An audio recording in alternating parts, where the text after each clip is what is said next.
Hey everyone, it's Sogenshi coming at you again. Going to get into lesson 3 of my sword making tutorials here in a second. I received a comment and somebody wanted to know what about fiberglass snow plow poles. Now, yes, technically they can be used. Several minor problems with them though, things I personally don't like. One, they are not exactly fiberglass. There are other unknown material composites in there that do make them very, very hard. Also, most of them are metal tipped. And the thing that completely has me turned off about them is they're solid. I prefer mine to be hollow. The reason being, as you can see right here, I have dropped a bolt into the handle. Now the bolt is about this long. What this does is it puts the weight into the hilt of the sword and allows better mobility and control. This is otherwise known as a weighted sword. Two quick things about that. One, make sure your group allows it. There are some groups out there that do have major hissy fits when they discover, oh no, you have weights in the handle. I'm not exactly too sure what the issue is with that. I've heard some people try to explain that, oh, well, if it breaks loose, then you have a free piece of metal in there, etc., etc., etc.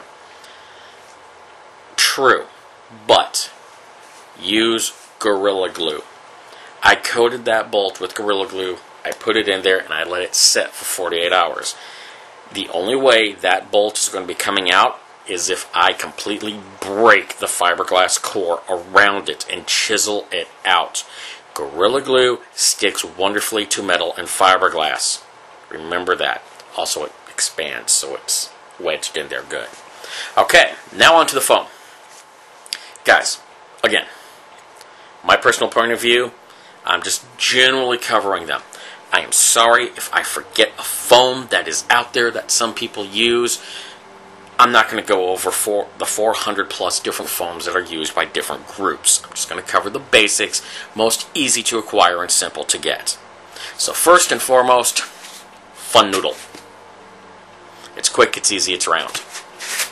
You want to make a sword, you want to make it quick, here you go. It's on.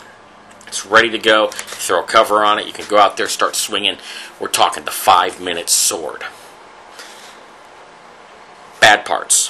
One, well, easy to get during the summer months, very difficult to find during the winter months unless you want to special order. And believe me, you get really, really weird looks when you special order a box of Fun Noodle when it's 20 below outside and there's 4 feet of snow. Also, my personal opinion, it does not look like a sword. It looks more like a perverted phallic symbol, if you ask me. Wave it around. Use your own imagination. The other thing, which is a major drawback, in my opinion, they break down easy. After a couple hundred hits, these things start losing their wherewithal, and you get rips and a bunch of stuff in them, and it's just not good. Now, considering that you're spending anywhere from 50 cents to $3 for a 5-foot section of this, cut them in half, you have 2 swords. What do you expect? Moving on. Next we have the Old Wondrous Blue Camping Foam. This comes in even more popular than Fun Noodle. You can get them at Walmart, you can get them at Kmart, you can get them at local sporting goods shows, you can steal them from your neighbor's garage. I do not endorse stealing, so don't even say that I encouraged you to do that. Nonetheless, these things go for about 6 to 7 American bucks. Different places, they do go up in price. Remember, you do get what you paid for. You find them in rolls, they're generally in the camping section. Go figure, a camping roll in a camping section. Now guys, there are other foams out there. They are beautiful to work with, you can carve, you can do intricate stuff. They are more expensive. Whereas this, roughly 2 feet wide, 6 feet long, you're spending, I'm going to say $10. Well, you got to drive to the store, you got tax, etc., etc. You're probably going to get some soda while you're there. It's going to come out to about $10. There is other foam. It is more expensive. It is better to work with. Evolite is another one. Polyurethane. Closed cell foam is another. By the way, always make sure it's closed cell foam. Now, with this, you basically have a bunch of them, and you sandwich them together, and you have a little cutout in the very middle one where your core goes, and all sandwiches together. Guys, you can find these tutorials online and other places. I'm not going to cover those. You can find them. They're already done. I don't want to waste our time. I will tell you this, though. There are two essential tools you want to use. First essential tool, DAP. This is your friend. By the way, do make sure to get gel. One, smooths on a lot easier. That way you have a nice smooth surface rather than completely dry spots and big honking puddles. It works easier, trust me. That's great for hearing them together. Now, the way I was told to make them is brush the DAP on both sides, let them air out till they get, and I quote, aggressively tacky. No, they don't put on 70s clothes, go around and play disco music. But you touch, it sticks. It's not wet, but it sticks. Then, take the two pieces, firmly apply pressure, wait. Wait for about 2-3 minutes, standing there like an idiot, applying it. If you have to do a long blade, work your way up, work your way down.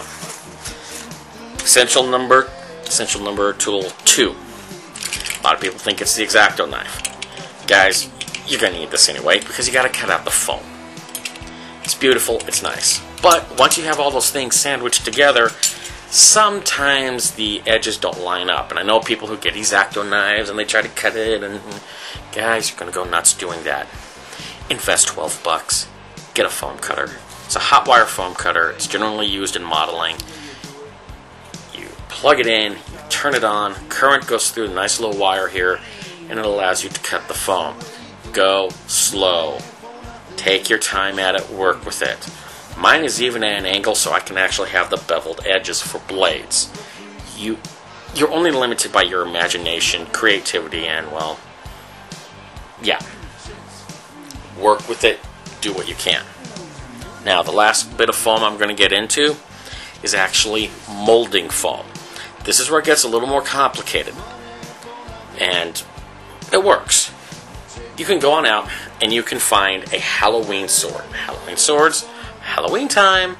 Go find a sword you like. Make a mold of it. There's mold making tutorials out there. I'm going to trust you to find it. Once you have a mold, and you put the core in there, then you can put in pour foam. Now guys, this is from Smooth On. They're a good company, they work with you, they have a lot of sword makers already going there getting the stuff. The foam density you want to get, if you actually look, is between 25 and 10, depending on the hardness you want. Please, no perverted sexual references, they've already all gone through my mind. If you do 10, that's going to be the softest you're going to want to go. Anything lighter, you're just hitting somebody with a pillow. The core will actually hit them.